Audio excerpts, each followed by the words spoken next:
Hi guys, I'm Brian Latimer, FLW Tour Pro. I'm here at Grady's at the fishing department, and I'm going to give you a short highlight on everything I use at Kentucky Lake.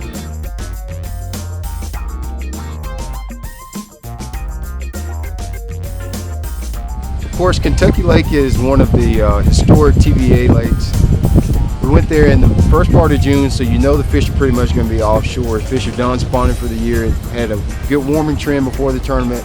A lot of weather in the 90s, so that's going to push a lot of those fish offshore. So I knew going into the event that it was going to be offshore, so I spent pretty much all of my time graphing, looking for schools of fish offshore. And I used primarily 3 baits to catch all of my fish all week. I started off with a big worm with a 1/2 ounce sinker. This is just a big ribbon tail worm, red bug in color.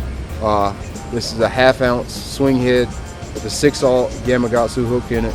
And just using that to cover water on some of the ledges. And that's what I caught most of my fish on the first day. It was on that. On the second day, I really realized that the fish were wanting more of a reaction bite.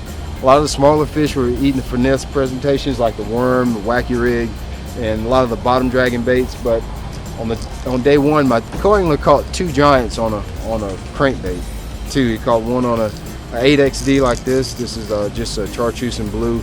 And that kind of keyed me on that the fish wanted a reaction bite. So after weighing only 10 pounds the first day, I came back the second day and concentrated on a little bit larger baits and baits that I could work a lot faster. So I switched to a swim bait.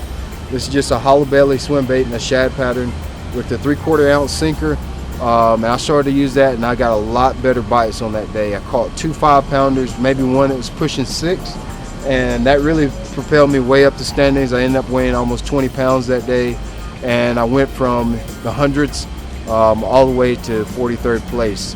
But that's the key. Only thing I was keying in on was places that were getting heavy amounts of current. So anytime I had a jog in the river channel, or anywhere that river channel was lateral with the actual river current, that's where those fish were stacking up. They just set up behind those current breaks and wait on food to come over it.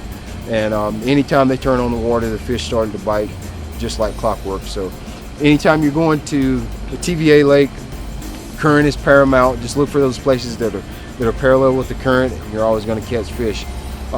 Next stop is at Lake Champlain in New York. I can't wait to get there. It's going to be one of the best events I can promise you of all year.